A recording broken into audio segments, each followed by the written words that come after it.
Olá pessoal, sejam muito bem-vindos à minha página. Se é a sua primeira vez por aqui, eu sou o professor Carlos Jansen e aqui nós discutimos fisiologia, exercício e saúde baseados em evidências científicas. Então, se o assunto é de seu interesse, não perca tempo, me acompanhe nas redes sociais, no Instagram, no Facebook, se inscreva aqui no nosso canal e assim toda vez que eu postar uma novidade, você vai ser informado e não vai perder nenhuma de nossas atualizações científicas, tudo bem? Então vamos lá, no bate-papo de hoje nós responderemos a seguinte questão: é possível prevenirmos episódios de hipoglicemia no diabético do tipo 1 manipulando a ordem dos exercícios? Legal, né? Quer saber a resposta? Então me acompanhe até o final da aula. Vamos de fisiologia.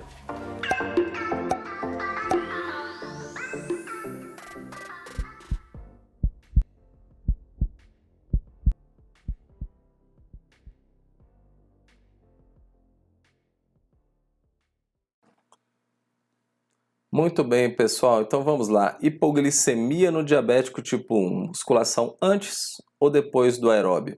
Lembrando, tema interessante, né? Lembrando que esse tema foi proposto pelo Robério Viana no vídeo que eu postei na semana passada, no vídeo sobre hipertensão resistente e exercício físico e como isso funciona. Se você tem interesse em um tema em particular, deixe seu comentário aqui nesse vídeo nas primeiras 24 horas após a publicação e eu levo o seu tema para votação na minha página do Instagram, beleza? Bom, então vamos lá. Sempre começo com um conceito, né? O diabetes do tipo 1 é uma doença autoimune poligênica decorrente da destruição das células beta-pancreáticas, as células responsáveis pela produção e secreção de insulina, ocasionando deficiência completa na produção de insulina. Bom, e qual a relação disso com o exercício físico, pessoal? Nós sabemos que uma das maiores preocupações no cenário do diabetes tipo 1 e o exercício físico é a hipoglicemia durante ou após as sessões de treinamento. E por que isso ocorre? Devido à possibilidade de um efeito somatório do efeito hipoglicemiante da insulina, somado ao efeito hipoglicemiante do treinamento. Isso pode conduzir o diabético do tipo 1, a uma hipoglicemia severa, o que pode trazer complicações durante ou após a sessão de treinamento. Então, dessa forma, manipularmos as sessões de treinamento com o objetivo de manter níveis relativamente estáveis de glicemia é uma estratégia extremamente producente nessa população, tá certo? Então, vamos lá. Para responder essa pergunta, eu trouxe aqui um artigo bem interessante, publicado por pesquisadores canadenses. O trabalho foi intitulado Efeitos da realização do exercício resistido antes versus após o exercício aeróbio na glicemia no diabetes tipo 1 ou em diabéticos do tipo 1. Né? E o que esses pesquisadores fizeram, pessoal? Eles pegaram um grupo de diabéticos e submeteram esse grupo a 2 sessões de treinamento. Em uma sessão, que eles chamaram de AR, eles começavam com exercício aeróbio, aproximadamente 45 minutos de exercício cardiorrespiratório de intensidade moderada, e na sequência faziam aproximadamente 45 minutos de exercícios resistidos. Na sessão seguinte, né, isso de forma aleatória, na outra sessão, melhor dizendo então, né?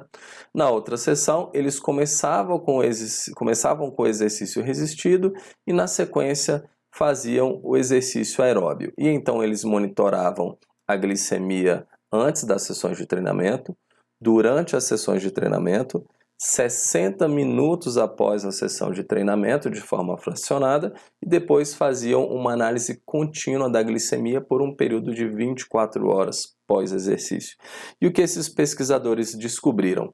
Primeiro, que quando o exercício, aqui no círculo aberto nós temos aeróbio, depois resistido, e no círculo fechado, resistido, depois aeróbio. E o que eles descobriram, pessoal? Que quando a sessão de treinamento é iniciada com o exercício aeróbio de intensidade moderada, ocorre uma redução mais expressiva da glicemia quando comparada à sessão iniciada pelo exercício resistido.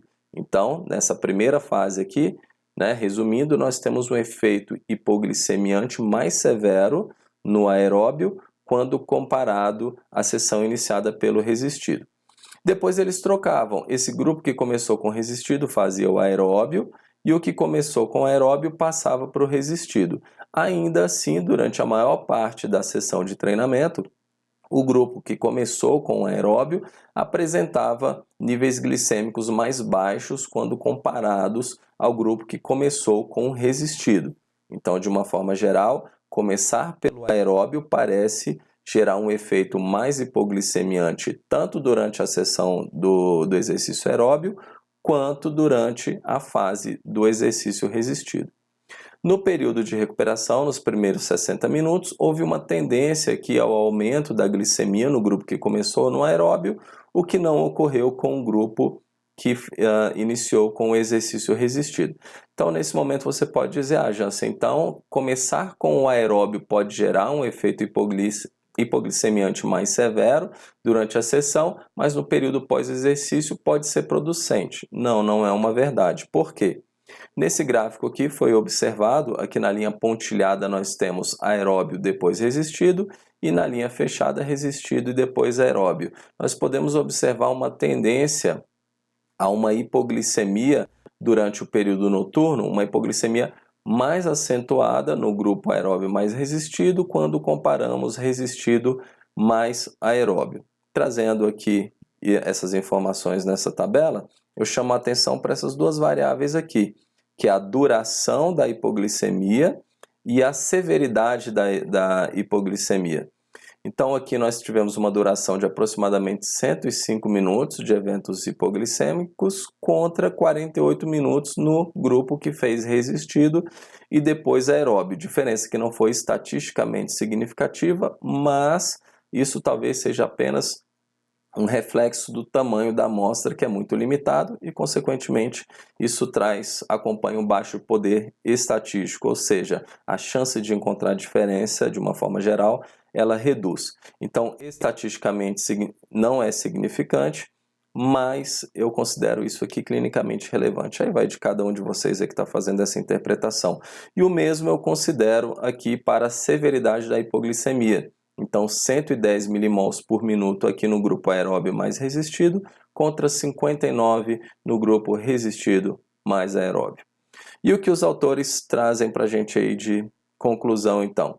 Que realizar exercício resistido antes do exercício aeróbio, mais do que o inverso, resulta em um declínio atenuado da glicose, na concentração de glicose durante o exercício, ou seja, realizar o exercício resistido primeiro, você tem um efeito hipoglicemiante menos agressivo, tá?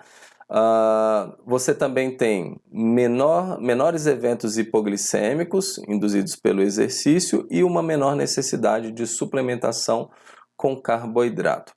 Ou seja, pessoal, me parece que de fato manipular a ordem do exercício físico pode alterar o controle glicêmico durante a sessão de treinamento em diabéticos do tipo 1. E considerando essa evidência, me parece que a realização do exercício resistido na primeira fase da sessão de treinamento se torna mais producente. Bem interessante, né? Espero que vocês tenham gostado. Não esqueçam de deixar aí a sua curtida, deixar o seu like, me acompanhar nas redes sociais e se inscrever aqui no nosso canal. Assim, eu garanto atualizações de altíssimo nível para você, tá certo? Muito obrigado e até o próximo vídeo. Tchau!